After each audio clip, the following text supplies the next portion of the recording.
अस्सलाम वालेकुम। Statistical mechanics के न्यू लेक्चर में सभी व्यूअर्स को वेलकम करते हैं।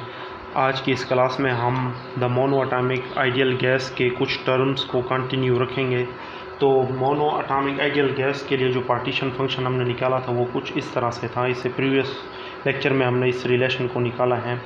तो इस रिलेशन को यूज़ करके हम किसी सिस्टम के या उस सिस्टम में जिसके अंदर मोनो एटॉमिक गैस हैं उस सिस्टम के लिए प्रेशर का रिलेशन और इंटरनल एनर्जी का रिलेशन फाइंड आउट कर सकते हैं। तो सबसे पहले प्रेशर का कर लेते हैं। For pressure P is equal to N के B T partial ln of G over partial V, और यहाँ पे एट कांस्टेंट टेम्परेचर आ जाता है। इस रिलेशन को भी हमने फाइंड आउट किया है। हमने thermodynamic properties of the system में 4 वेरिएबल्स को हमने फाइंड आउट किया था, जहाँ पे हमने इंटरनल एनर्जी, प्रेशर, वॉल्यूम और इसके अलावा हमने जो है ना एंथैल्पी को निकाला था। हमने 4 इक्वेशनों को ड्राइव किया था, उनमें से इस इक्वेशन को भी हमने ड्राइव किया था। तो इसे हम इक्वेशन नंबर 10 कह देते हैं।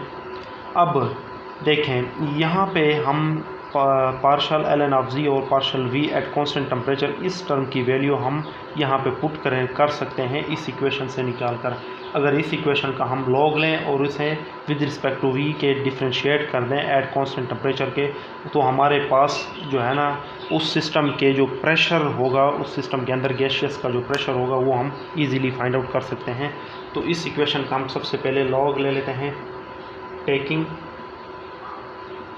ln ऑफ 9, इक्वेशन 9 का हम लॉग ले लेते हैं, ln ऑफ c हो जाएगा। तो लॉग की प्रॉपर्टी है, इसका आपको पता होगा, जहाँ पे मल्टीप्लाई होता है वो सम अप हो जाता है।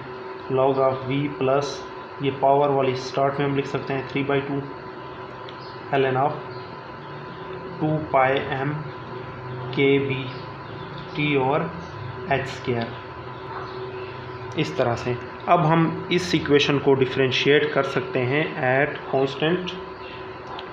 कांस्टेंट टेम्परेचर के। पहले हम इससे कोई इक्वेशन का नाम दे देंगे, इक्वेशन 11। तो differentiate 11 with respect to v volume at constant temperature.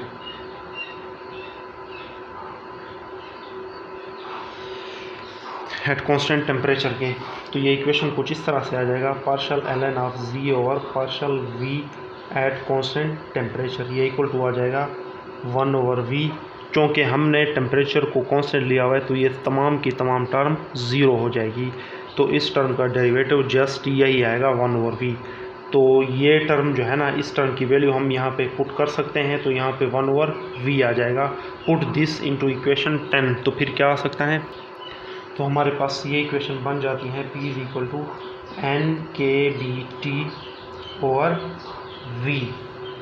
ठीक है, कुछ इस तरह से हमारे पास ये इक्वेशन बन जाती है। तो ये प्रेशर ऑफ आइडियल गैस हमारे पास इस तरह से बन जाता है। सही है। अब इंटरनल एनर्जी के लिए हम जो है ना इसी एक्सप्रेशन को यूज़ करेंगे इंटरनल एनर्जी के लिए। अब फॉर इंटरनल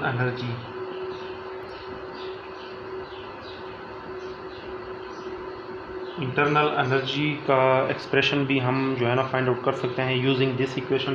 तो वो भी सिंपल सा है। तो वो क्या आता है हमारे पास, U is equal to N K T square partial और partial T ln of G at constant volume. अब चूँकि इस इक्वेशन का हमने लॉग लेकर इक्वेशन नंबर 11 का नाम दिया था, इसे इक्वेशन नंबर 12 का नाम दे देते हैं। ठीक है, तो यूजिंग इक्वेशन 11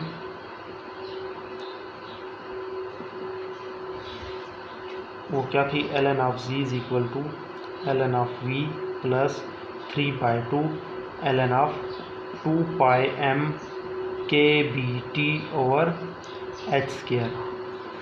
अब इस इक्वेशन को हम डिफ्रेंशिएट करेंगे विद रिस्पेक्ट टू t के एट कांस्टेंट वॉल्यूम के। जब कांस्टेंट वॉल्यूम के करेंगे तो ये टर्म क्या हो जाएगी, ज़ीरो हो जाएगी। बाकी टर्म में वॉल्यूम नहीं है, टेम्परेचर है। तो इसे हम पहले इक्वेशन का नाम दे देते हैं। इसे इक्वेशन नंबर इक्वेशन नंबर 11 का नाम हमने दिया हुआ था। ठीक है, अब इसे हम डिफ्रेंशिएट करेंगे with respect to T at constant volume. Differentiate with respect to T at constant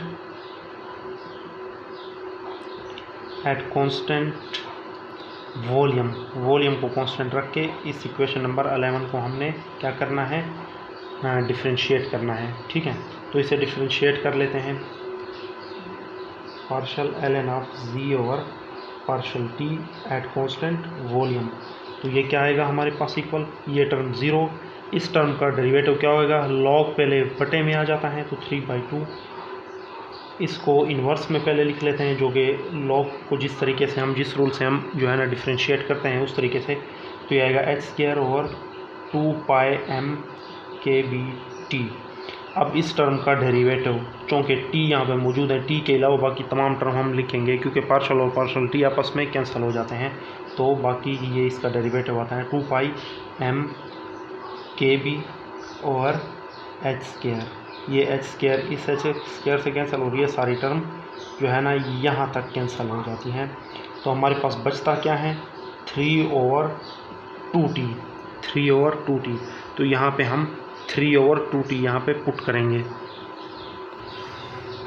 u is equal to n kb लिखें, ये बोल्ट्जमैन कांस्टेंट ही है, वो तो भी हम बोल्ट्जमैन को शो करते हैं। t², इसकी जगह लिख लेते हैं, इसकी जगह क्या लिखेंगे हम 3/2t यहाँ पे इस तरह से आ जाता है। अब ये एक t इस t से कैंसिल हो जाता है, तो हमारे पास बाकी क्या बच जाता है 3/2 n kt। ये k जो है ना यहाँ पे बोल्ट्जमैन है, इसकी क्या वैल्यू होती है, इसका क्या फार्मूला होता है 3/2 n k का फार्मूला होता है r/na, सही है, और इंटू t, और n/na हमारे पास क्या आता है स्मॉल n जो होता है नंबर ऑफ मोल, ये क्या होता है कैपिटल N/na के। u is equal to 3/2 small n RT, ये हमारे पास आ जाता है रिलेशन फॉर इंटरनल एनर्जी, सही है। तो मोनो एटॉमिक आइडियल गैस को यूज़ करके हम प्रेशर का रिलेशन और इंटरनल एनर्जी का रिलेशन भी फाइंड आउट कर सकते हैं।